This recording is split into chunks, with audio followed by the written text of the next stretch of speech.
Hi, in this video I will talk about the imperfect, el imperfecto. Let's see. We're going to start with the endings, terminaciones, and the conjugations, the different endings that we're going to add to these verbs. So I would say this is the past tense, and it's one of the easiest things of the past tense. So el imperfecto is way easier than the preterite, okay? So it has less endings, less irregular verbs, and it's pretty easy to get. There's two sets of endings. You're going to see the ones for AR verbs that have mostly a B in the middle, aba, abas, aba, ábamos, abais, aban. So if you put it together to any of the AR verbs, you would have, let's see, estudiar. Estudiaba, estudiabas, estudiaba. Then when you have the ER or an IR verb, you're going to use these endings. And as you can see, the conjugations for these and those, they are the same. So corría, corrías, corría, corríamos, corríais, corrían. That's for running, for to run. As you can see also, this is the same, the yo form is the same as the third person, and the yo form is the same as the third person on the ER or IR verbs. And like I said, these are the same, okay? So you just have to memorize the endings for AR verbs and the endings for ER verbs or IR verbs. A few examples would be yo estudiaba matemáticas todos los días. I used to study, I'll talk about the uses when we use this imperfect, this imperfecto. But yeah, yo estudiaba matemáticas todos los días. I used to study math every day. Mi amiga corría 5 millas cada día. My friend used to run. It's things that you used to do. That's one of the uses for this verb. So she used to run 5 miles every day. Also, careful with the accent marks. You're going to have one in the nosotros form for AR verbs, and all of the forms or all of the endings for ER or IR verbs, they all have an accent mark on the I. So careful with that. Then, what are the irregular verbs? Only 3 of them, solo tres. Yay, this is great. There are no stem changing verbs or any verb, unless it's any of these 3. You're gonna see them now. There's no other changes or anything. They all follow this. If it's an AR verb, just drop the ending and put one of these. If it's an ER verb or an IR verb, drop the ending, the ER or the IR, and put one of these. That's it. So, yeah, the 3 irregular verbs are ser, ir, and ver. Ser, to be, ir, to go, and ver, to see. Okay? And these are the forms. These are the 3 only verbs that you kind of have to memorize because they have different forms and they don't really follow any pattern. Like each verb has its own forms. So era, eras, era, éramos, erais, eran. Careful with the accent mark in the nosotros form. The verb to go, ir, it will be iba, ibas, iba, íbamos, ibais, iban. And then the verb ver, veía, veías, veía, veíamos, veíais, veían. Perfecto. So careful, this verb doesn't have, well, just the accent mark in the I, but this one has all of the accents on the I again, okay? A few examples. We use this when you're saying, yo era, I was blonde when I was a girl. So sometimes when you're saying I was in English, you're going to be using the imperfect, these forms. Yo era rubia, yo era inteligente, I was smart. In the past, you'll see that we use this verb, this imperfect for descriptions. I'll talk about the uses in a second again. So, mi abuela iba a la iglesia todos los domingos. My grandma used to go to church every Sunday, all Sundays. all of the Sundays, literally is what it means. So mi abuela iba is like she used to go, and when you do repeated actions, when you used to do repeated actions in the past, we also use the imperfect. So I'm telling you a lot of the uses. Let's go to the uses straight there. Now, before that, I'm going to mention something. The imperfect is the past tense, right? We use it when you're talking about the past. We already covered the preterite, and the preterite is different. It has a lot of irregularities, a lot of irregular verbs, then changing verbs, a lot of things. Um, but now, when do we use one? When do we use the other? Since we use both for the past tense. Well, the preterite, it was more for completed actions in the past. This is some of the uses for the preterite, where things happen like once. I did this yesterday. I ate pasta. I went to the movies. I called my mom. All of those will be in the preterite. Things that happen. I always focus on those things. If it's something that you did or someone did, or something that happened, that you can say, oh, this happened. I went to the movies. If you can answer these two kind of questions, you will be using the preterite. But if you cannot, like look at the first use for the imperfect. Descriptions in the past, descripciones.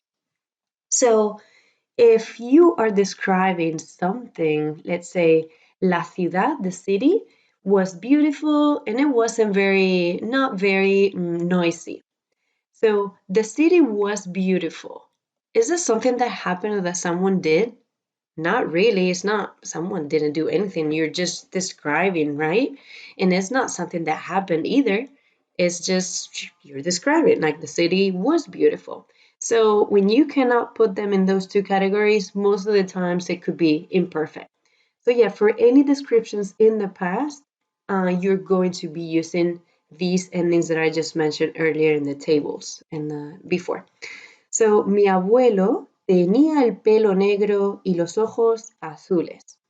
My grandpa had, see, I'm describing, so I'm putting that IA for tener, and this one is the regular verb, ser, era, but here I'm using tener, and it's a normal verb now. So mi abuelo tenía el pelo negro, black hair, and blue eyes. Okay, so descriptions, that's number one. I'm going to give you four main uses. There are a few more, but these are the main ones. So, información de contexto, background information. So, and I gave you this, I'll show you in a second why I put this in English here. So when you're saying, oh, it was a beautiful day, it was hot, you're giving some background information before you talk about what happened, because you're going to be using the preterite when you talk about what happened. But before that, you can describe what was going on with the imperfect.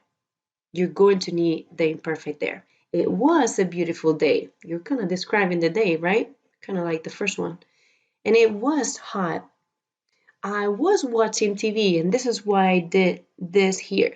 Because when you're describing something that happened in the past, and you're saying what was happening, not really what happened, not like she called, that would be preterite, but what was going on before that. Before what happened, what was happening? What was happening? I was on the couch. Yo estaba. I was for location where I was. It will be using estar. Yo estaba en el sofá y miraba la televisión. I was watching TV. Every time that you're saying, oh, I was doing this, when this happened, when it happened, preterite, but before, I was watching TV. Yo miraba. You don't need to put two words. I was, yo estaba mirando. That would be another way. But let's focus on the imperfect, and we're going to take the verb, drop the ending, and put that aba or ia, or use one of the irregular verbs. So, yo miraba la televisión. Okay? Then we also use it, like I said before, when it's things in the past that you used to do. Things in the past that are repeated or were repeated since it was in the past, or habitual things that you used to do. So let's see a few examples. Yo jugaba, I used to play with my friends in school. or I used to read, leía, or I used to walk, yo caminaba. Remember, you take the verb, drop the ending, and put the correct ending for the imperfect. That's it. Things that you used to do or things that used to happen, repeated actions in the past, things that you've done not only once, that would be preterite, but more than once, things that you used to do. Mi hermano no estudiaba, my brother didn't used to study anything at all, like nada, when he was a kid. This is very common in the imperfect sentences. When I was a girl, cuando era niña, or when I was a boy, cuando era niño, this is very common. Or cuando era joven, when I was young, joven, that's another common thing that can go in the imperfect sentences. That's very common. Yeah, but then no estudiaba. I didn't used to study. So it's things that you used to do that you didn't used to do. They will be we're using the imperfect for that. And then the last one that I'm giving you here is actions that happened at the same time. So we're using this keyword that is mientras a lot with the imperfect when we're doing or two actions are happening at the same time. So mientras means while. So you can say, well, I was washing the dishes. Again, it's kind of like things that were happening, right? You're describing what was going on. Same thing in number 2, similar. So while I was washing the dishes, my boyfriend was cooking. Mientras yo lavaba, we use the imperfect for things that were happening.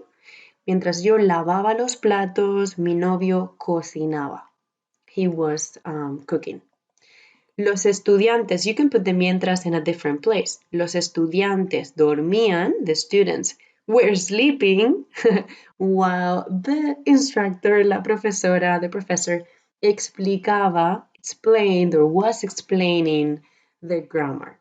So some of these like ava or ia, all of this imperfect, remember that sometimes it can be translated in your head to I was watching what someone was doing this, I was doing that.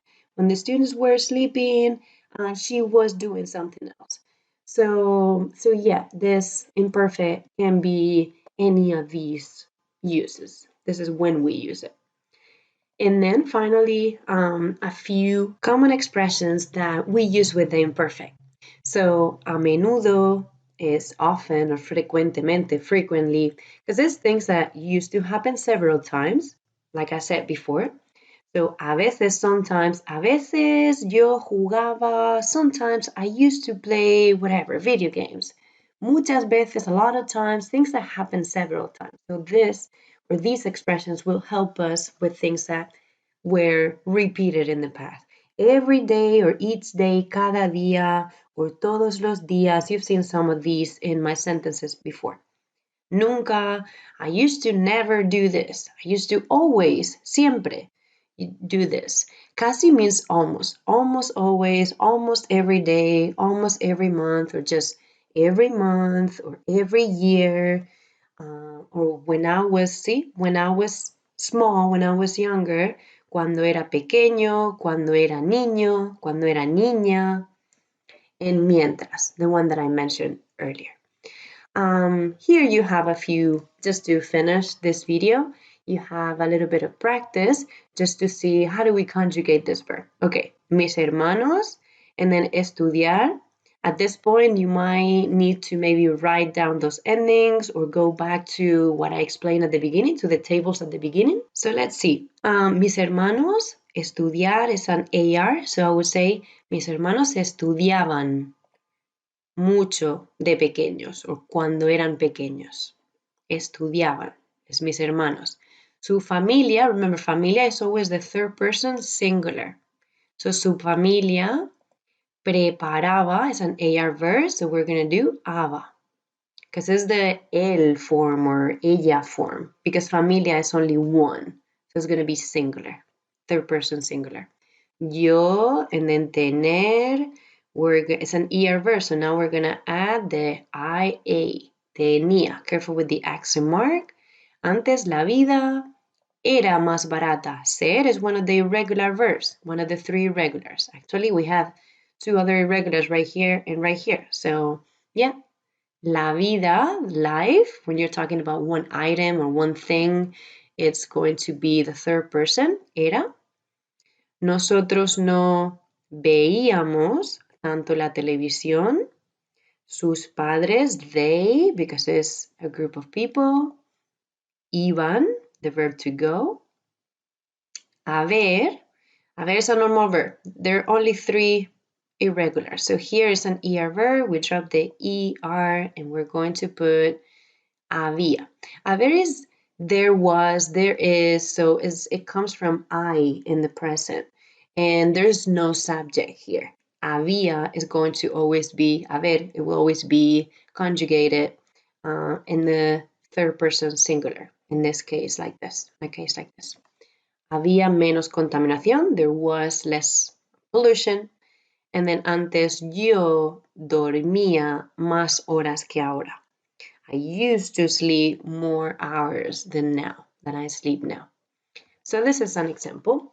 So that will be it for this video. Please let me know if you have any questions. And yeah, that's it. Adios.